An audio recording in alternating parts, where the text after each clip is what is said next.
Om Sri Sadguru Mojiji Ki Jai.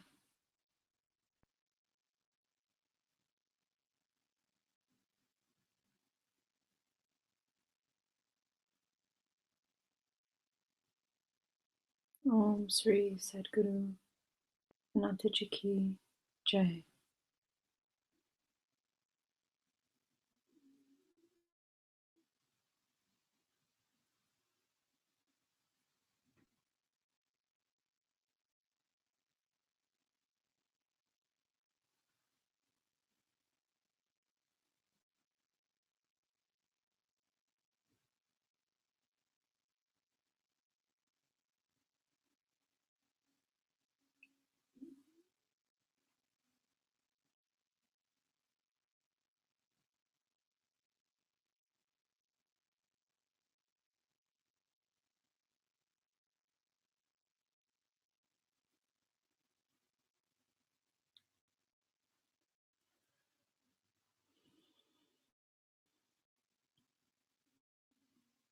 Begin with a meditation.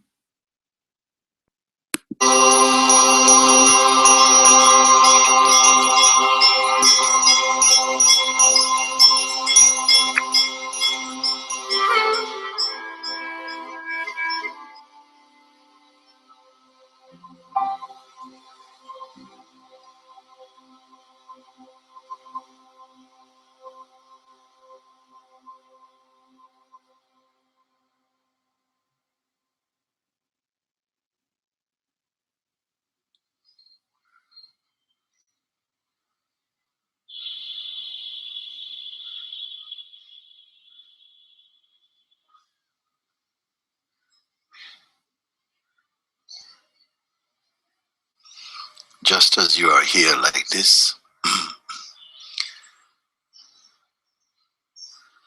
you're aware that your body is here. Senses are functioning naturally. By themselves, they don't need any manager. Be aware of this.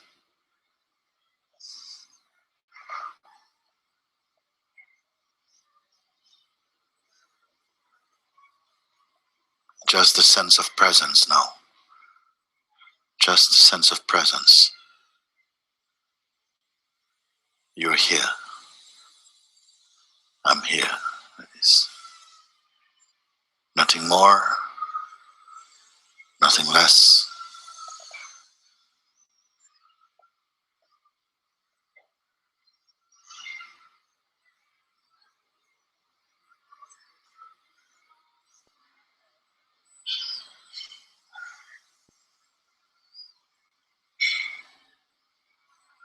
If any thought should arise, it is only a sensation, only a movement. You need not follow. You're the space, the vastness in which all movements are perceived. You are not moving, not following. Just you are. You're not resting, not working, not reclining. Simply you're here.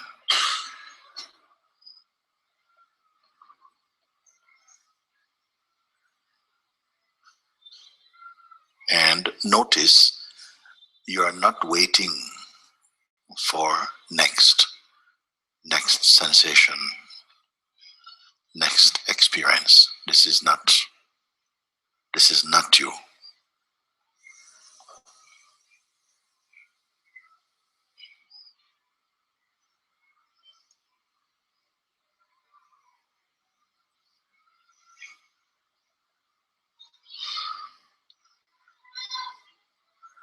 You're aware of the sounds that come and go.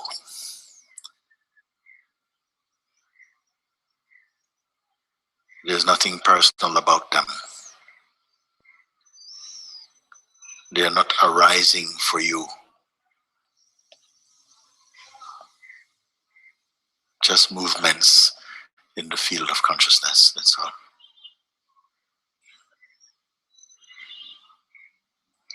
You are neither doing nor undoing, neither going nor coming.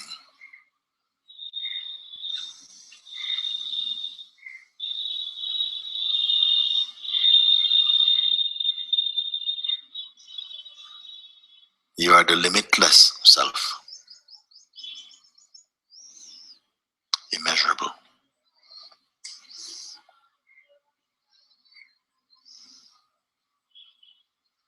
You did not begin to be this. There wasn't a starting point. There is no end.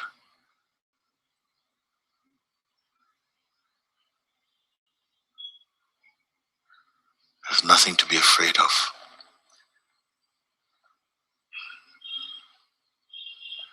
There is no other.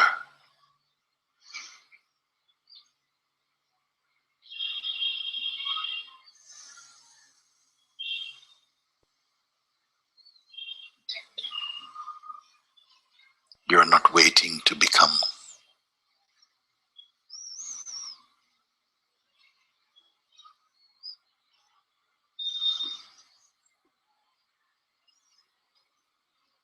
You are beyond shape.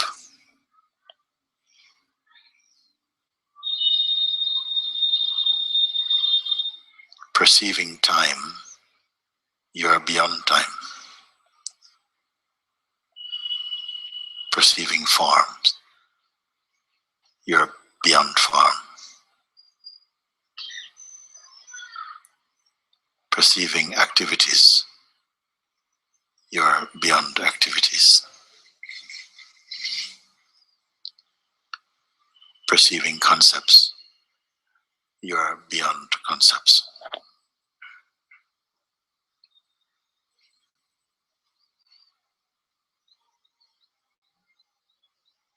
Yet nothing defines you, nor confine you.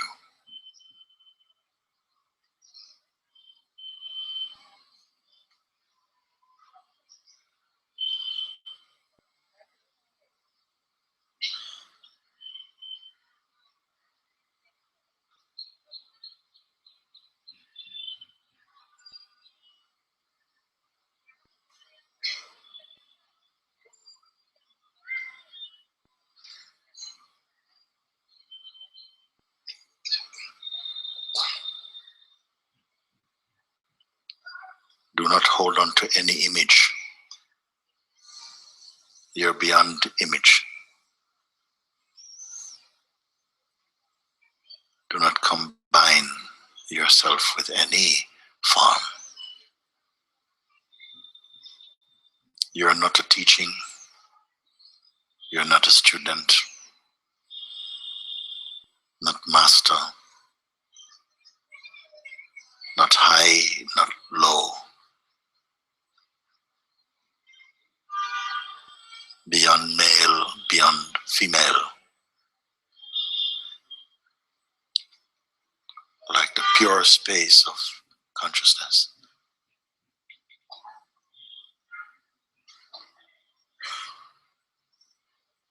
Timeless, beyond the concept of timelessness.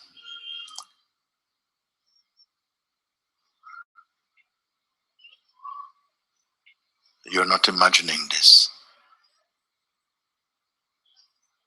It is only being confirmed.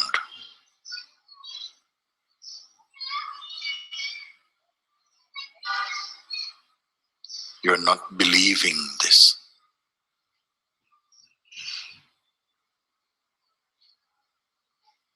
It is only being confirmed.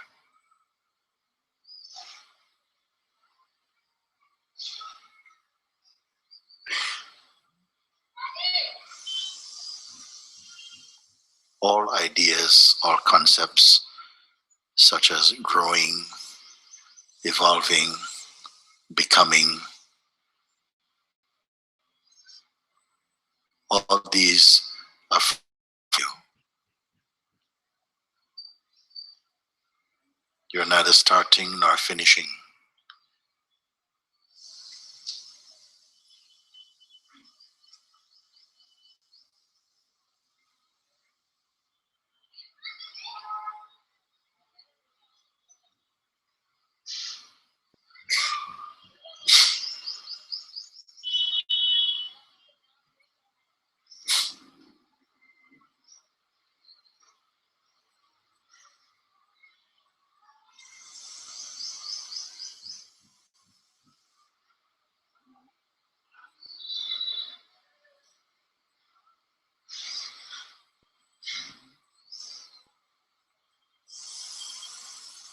You're not delicate.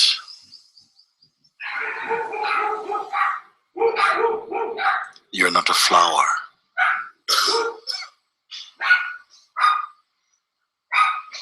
You're not any shape. Though all these are perceived in you,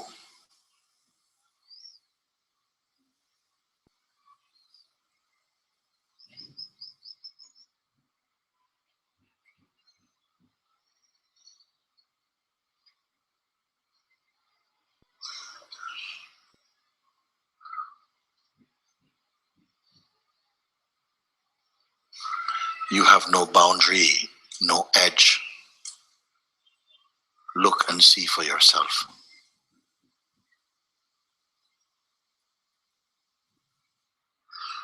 You need not imagine this.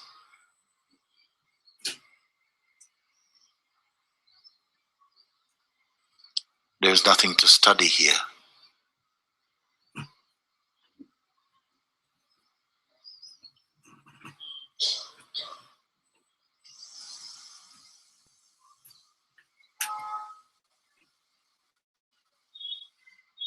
Feel that sense of completeness.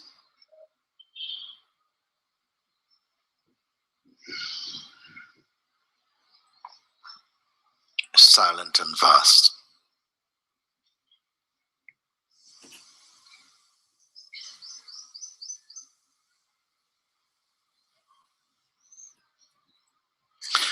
All questions, they come from the realm of the mind. This is not your concern now.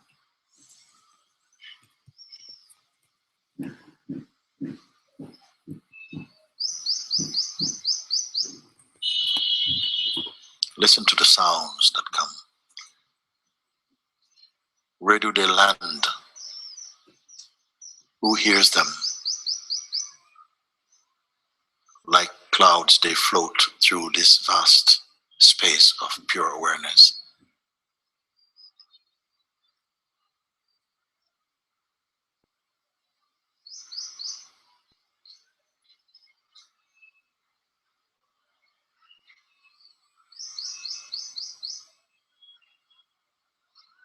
And again, you're not waiting. There's no need.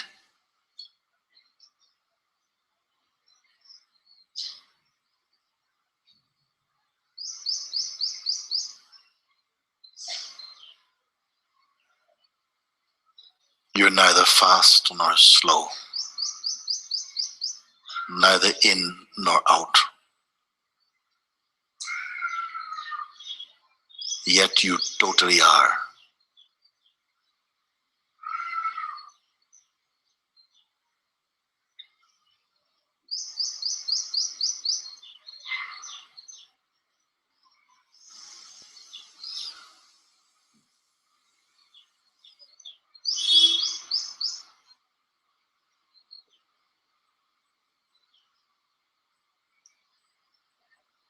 Observing the senses, you are beyond the senses. Observing thought, you are beyond thought. Observing mind, you are beyond mind. Observing sensations, you are beyond sensations. Observing time, you are beyond time. Observing change, you are beyond change.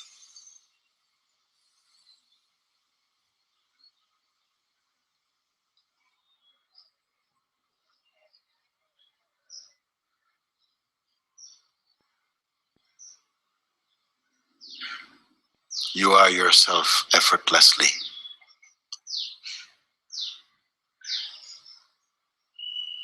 There is nothing of yourself to maintain.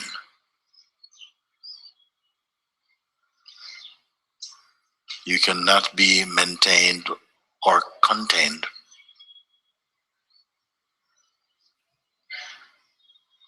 You are not an object.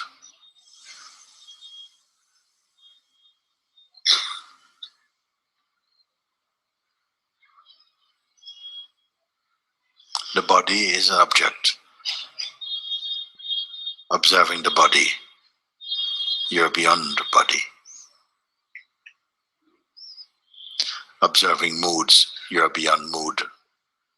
Observing memory, you're beyond memory. Observing intellect, you're beyond intellect.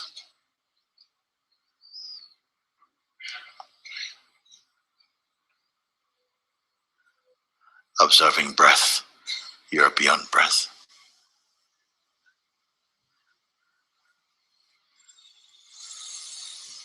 Observing silence, you're beyond silence. Observing space, you're beyond space. Yet no one can find you.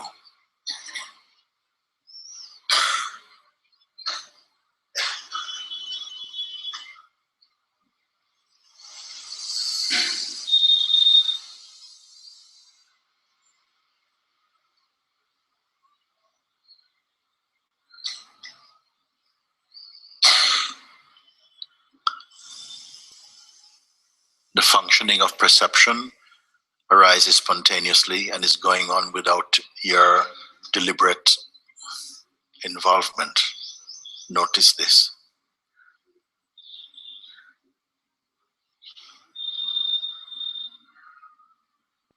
Yet your noticing is not placed in any direction, neither north nor south, nor east nor west. You're neither above nor below, like everywhere.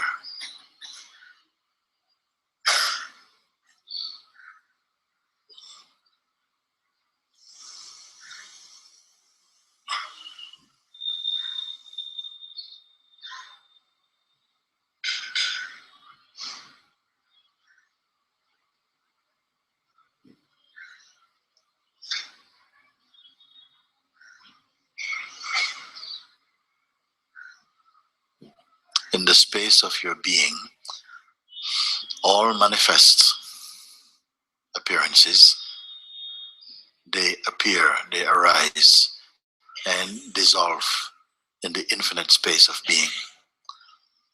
This is witnessed in you.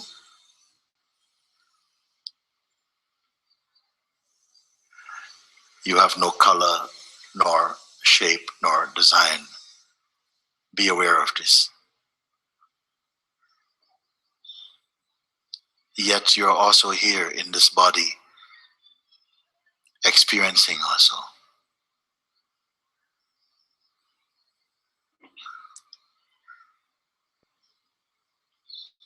You appear to be that which is changeful, and yet you're beyond change.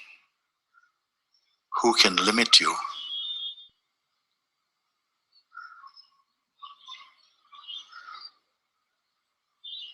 You appear to be the thinker, and yet the weakness of the thinker. Who are you?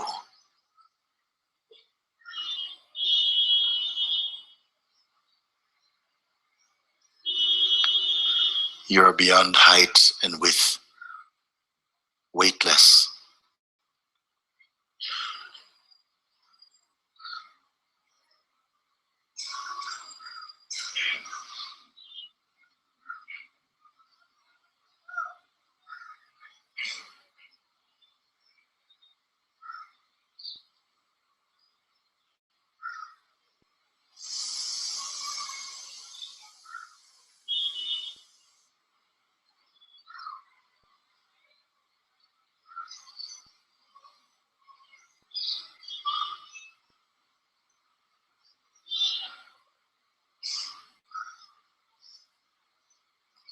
attention to that space where there's no waiting, no expectation, no definition.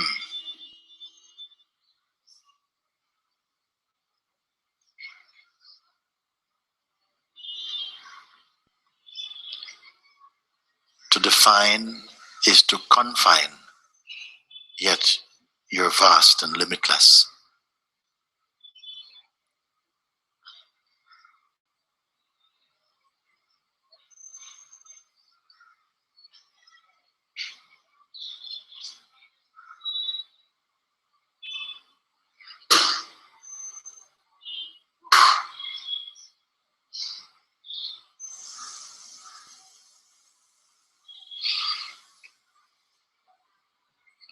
In a few moments, you will hear the sound of the bell, and it just indicates that for now, this session will close.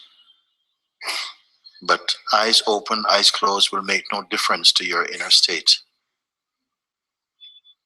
You did not create anything at all.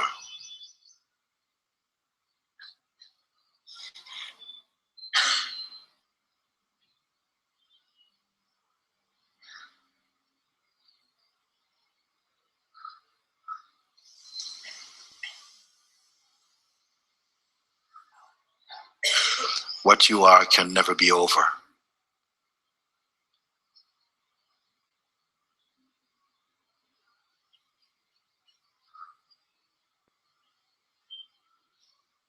But what you appear to be will change.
Om Namah Shivaya.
Chapter 42. Reality cannot be expressed. Questioner. I have noticed a new self emerging in me, independent of the old self. They somehow coexist. The old self goes on its habitual ways. The new lets the old be, but does not identify itself with it. Maharaj, what is the main difference between the old self and the new? Questioner, the old self wants everything defined and explained. It wants things to fit each other verbally. The new does not care for verbal explanations. It accepts things as they are and does not seek to relate them to things remembered.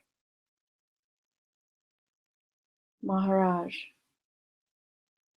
are you fully and constantly aware of the difference between the habitual and the spiritual? What is the attitude of the new self to the old? Questioner, the new just looks at the old. It is neither friendly nor inimical. Inimical. Sorry. It just accepts the old self along with everything else. It does not deny its being, but does not accept its value and validity. Maharaj, the new is the total denial of the old. The permissive new is not really new. It is but a new attitude of the old. The really new obliterates the old completely. The two cannot be together. Is there a process of self-denunciation, a constant refusal to accept the old ideas and values, or is there just a mutual tolerance? What is their relation? Questioner, there is no particular relation. They coexist. Maharaj, when you talk of the old self and the new, who do you have in mind? As there is continuity and memory between the two, each remembers the other. How can you speak of two selves? Questioner, one is a slave to habits, the other is not. One conceptualizes, the other is free from all ideas. Maharaj, why two selves? Between the bound and the free, there can be no relationship.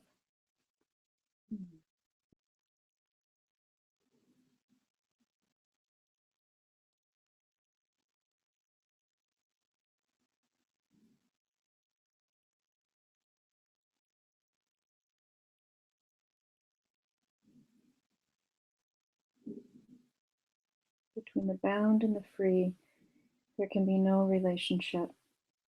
The very fact of coexistence proves their basic unity. There is but one self, and it is always now. What you call the other self, old or new, is but a modality, another aspect of the one self. The self is single. You are that self, and you have ideas of what you have been or will be. But an idea is not the self. Right now, as you are sitting in front of me, which self are you? The old or the new?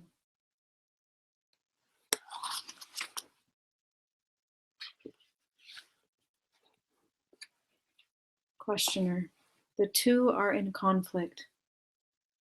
Maharaj, how can there be conflict between what is and what is not? Conflict is the characteristic of the old. When the new emerges, the old is no longer. You cannot speak of the new and the conflict in the same breath. Even the effort of striving for the new self is of the old. Mm.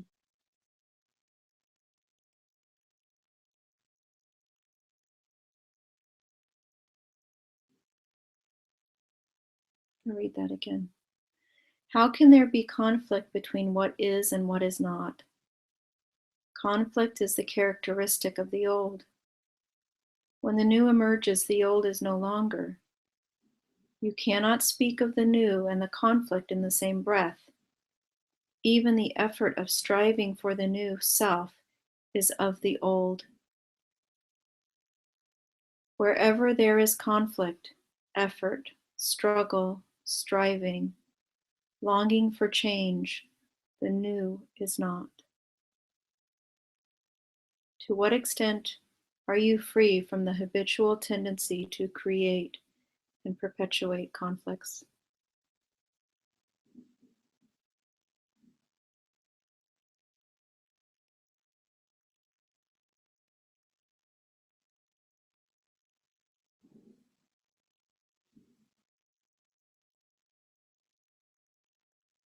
Questioner. I cannot say that I am now a different man, but I did discover new things about myself, states so unlike what I knew before, that I feel justified in calling them new. Maharaj. The old self is your own self. The state which sprouts suddenly and without cause carries no stain of self. You may call it God.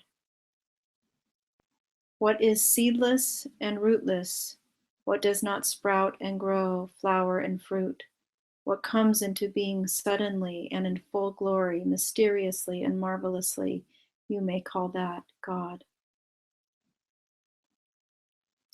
It is entirely unexpected yet inevitable, infinitely familiar yet most surprising, beyond all hope yet absolutely certain. Because it is without cause, it is without hindrance.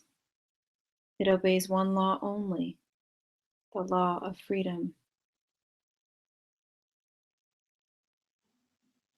Anything that implies a continuity, a sequence, a passing from stage to stage, cannot be real. There is no progress in reality. It is final, perfect, unrelated. Questioner. How can I bring it about? Maharaj. You can do nothing to bring it about, but you can avoid creating obstacles. Watch your mind, how it comes into being, how it operates. As you watch your mind, you discover yourself as the watcher. When you stand motionless, only watching, you discover yourself as the light behind the watcher. It is not in the sky or in the all-pervading ether. God is all that is great and wonderful. I am nothing, have nothing, can do nothing. Yet all comes out of me. The source is me. The root, the origin, is me. When reality explodes in you, you may call it experience of God, or rather, it is God experiencing you.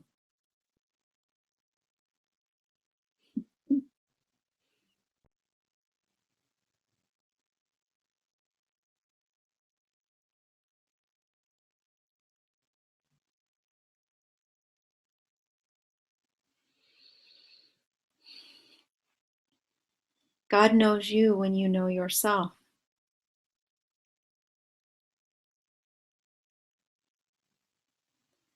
Reality is not the result of a process. It is an explosion. It is definitely beyond the mind. But all you can do is to know your mind well. Not that the mind will help you, but by knowing your mind, you may avoid your mind disabling you. You have to be very alert, or else your mind will play false with you. It is like watching a thief. Not that you expect anything from a thief, but you do not want to be robbed. In the same way, you give a lot of attention to the mind without expecting anything from it. Or take another example. We wake up and we sleep. After a day's work, sleep comes. Now, do I go to sleep, or does inadvertence, characteristic of the sleeping state, come to me? In other words, we are awake because we are asleep.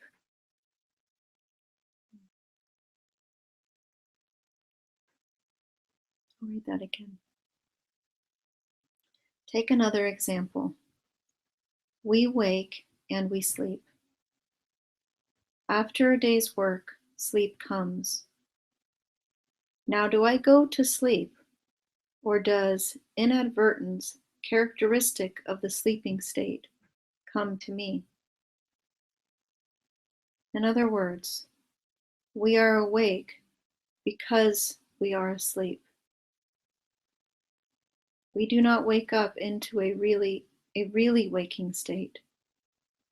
In the waking state, the world emerges due to ignorance and takes one into a waking dream state. Both sleep and waking are misnomers. We are only dreaming.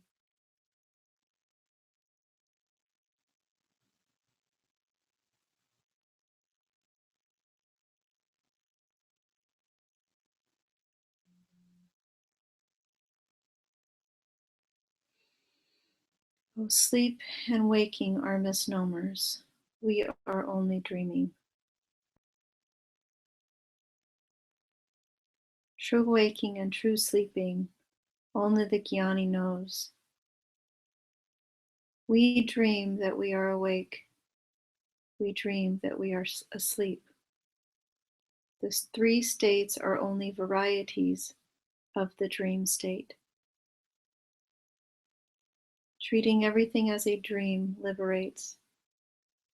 As long as you give reality to dreams, you are their slave. By imagining that you are born as so-and-so, you become a slave to that so-and-so. The essence of slavery is to imagine yourself to be a process, to have past and future, to have history. In fact, we have no history. We are not a process. We do not develop or decay. See all as a dream and stay out of it.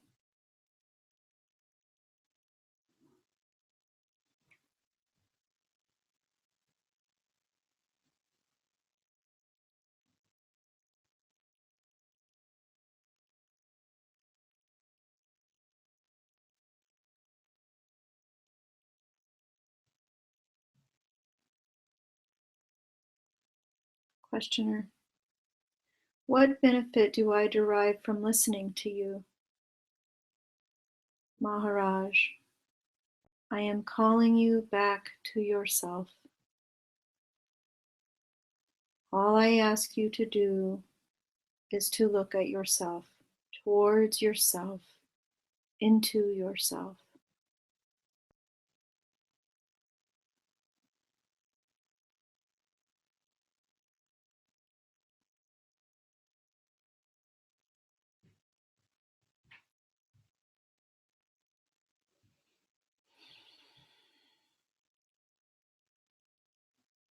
Questioner: to what purpose? Maharaj: you live, you feel, you think. By giving attention to your living, feeling, and thinking, you free yourself from them and go beyond them. Your personality dissolves and only the witness remains. Just search within yourself. Questioner: what makes the difference between the person and the witness? Maharaj: both are modes of consciousness. In one you desire and fear, in the other you are unaffected by pleasure and pain. and are not ruffled by events. You let them come and go. Questioner. How does one get established in the higher state, the state of pure witnessing? Maharaj. Consciousness does not shine by itself. It shines by a light beyond it. Having seen the dreamlike quality of consciousness, look for the light in which it appears, which gives it being. There is the content of consciousness as well as the awareness of it.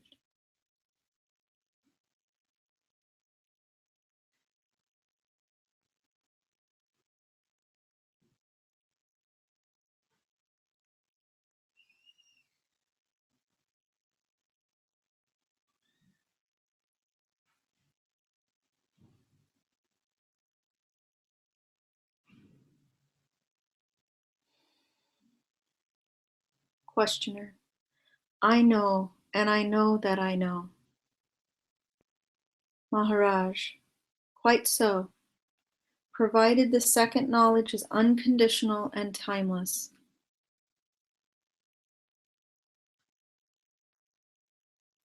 Forget the known, but remember that you are the knower.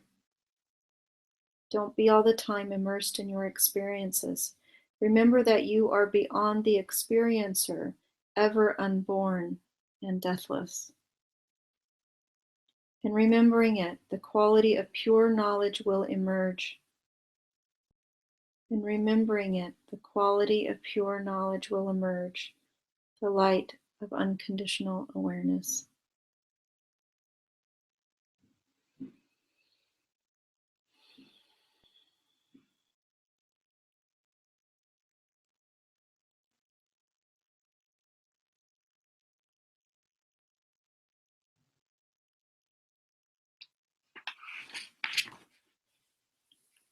Questioner. At what point does one experience reality? Maharaj. Experience is of change, it comes and goes. Reality is not an event, it cannot be experienced. It is not perceivable in the same way as an event is perceivable. If you wait for an event to take place for the coming of reality, you will wait forever. For reality neither comes nor goes. It is to be perceived, not expected. It is not to be prepared for and anticipated. But the very longing and search for reality is the movement, operation, and action of reality.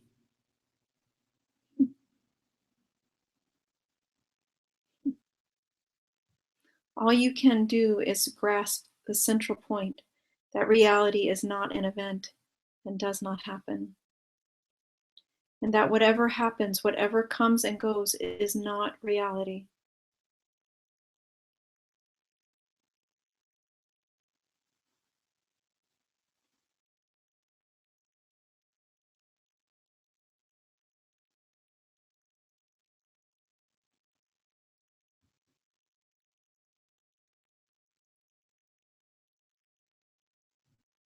See events as events only, the transient as transient, experience as mere experience, and you have done all you can.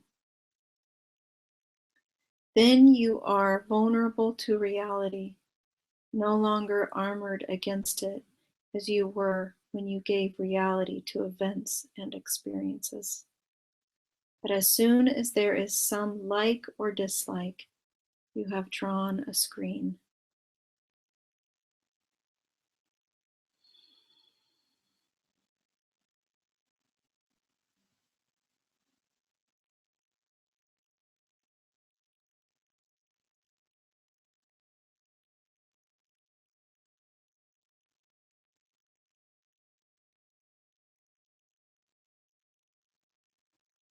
Questioner, would you say that reality expresses itself in action rather than in knowledge? Or is it a feeling of sorts? Maharaj. Neither action nor feeling nor thought express reality. There is no such thing as an expression of reality. You are introducing a duality where there is none. Only reality is. There is nothing else.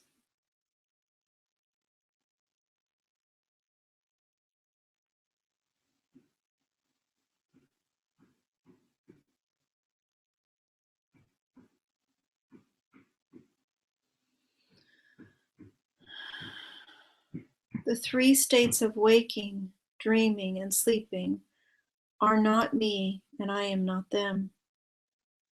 When I die, the world will say, "Oh, Maharaj is dead." But to me, these are words without content. They have no meaning. When the worship is done before the image of the Guru, all takes place as if he wakes and bathes and eats and rests, goes for a stroll and returns, blesses all and goes to sleep. All is attended to in the minutest detail, and yet there is a sense of unreality about it all. So is the case with me. All happens as it needs, yet nothing happens. I do what seems to be necessary, but at the same time, I know that nothing is necessary, that life itself is only make-believe.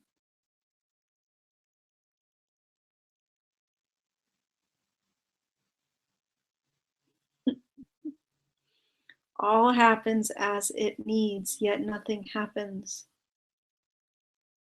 I do what seems to be necessary, but at the same time, I know that nothing is necessary, that life itself is only make-believe.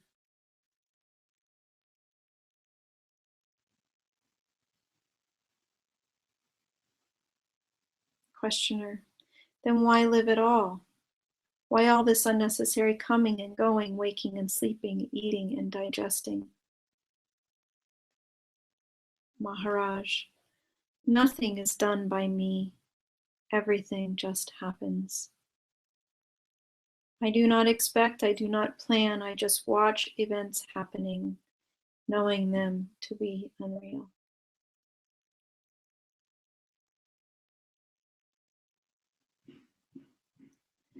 Questioner: were you always like this from the first moment of enlightenment?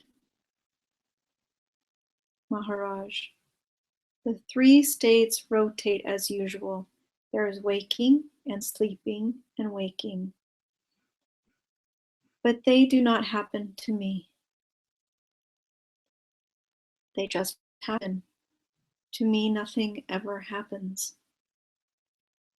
There is something changeless, motionless, immovable, rock-like, unassailable, a solid mass of pure being, consciousness, bliss.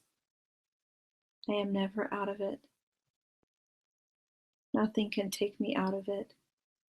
No torture, no calamity. Questioner: yet you are conscious. Maharaj: yes and no.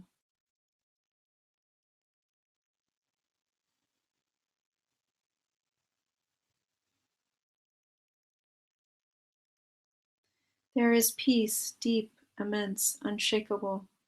Events are registered in memory, but are of no importance. I am hardly aware of them. Questioner: if I understood you correctly, this state did not come by cultivation.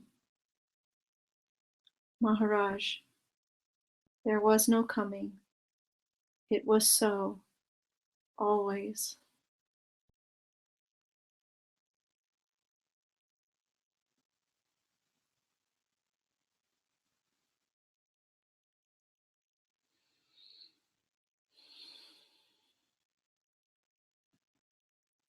There was discovery, and it was sudden, just as at birth you discover the world suddenly, and suddenly I discovered my real being.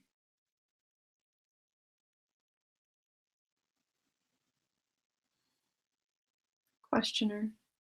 Was it clouded over and your sadhana dissolved the mist?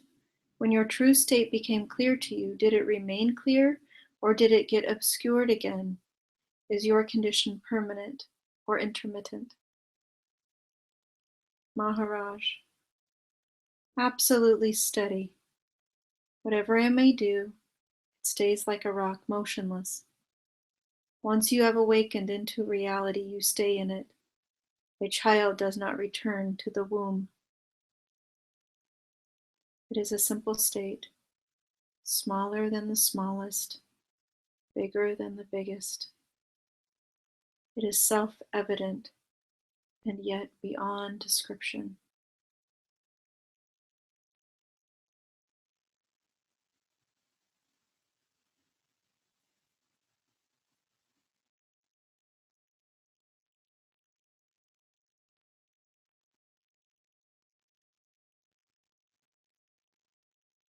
Questioner. Is there a way to it? Maharaj. Everything can become a way, provided you are interested. Just puzzling over my words and trying to grasp their full meaning is a sadhana quite sufficient for breaking down the wall. Nothing troubles me. I offer no resistance to trouble, therefore it does not stay with me. On your side there is so much trouble, on mine there is no trouble at all. Come to my side. You are trouble prone. I am immune. Anything may happen. What is needed is sincere interest. Earnestness does it. Questioner. Can I do it? Maharaj. Of course. You are quite capable of crossing over. Only be sincere.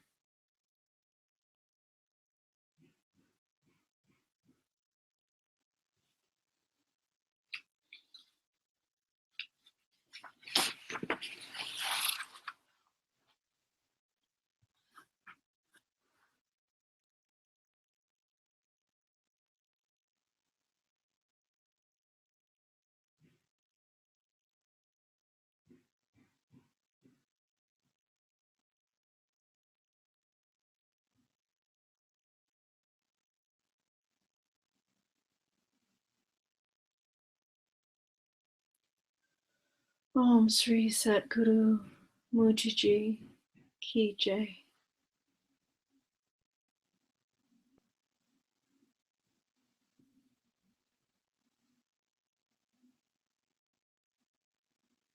Om Sri Satguru Anantaji Ki Jai.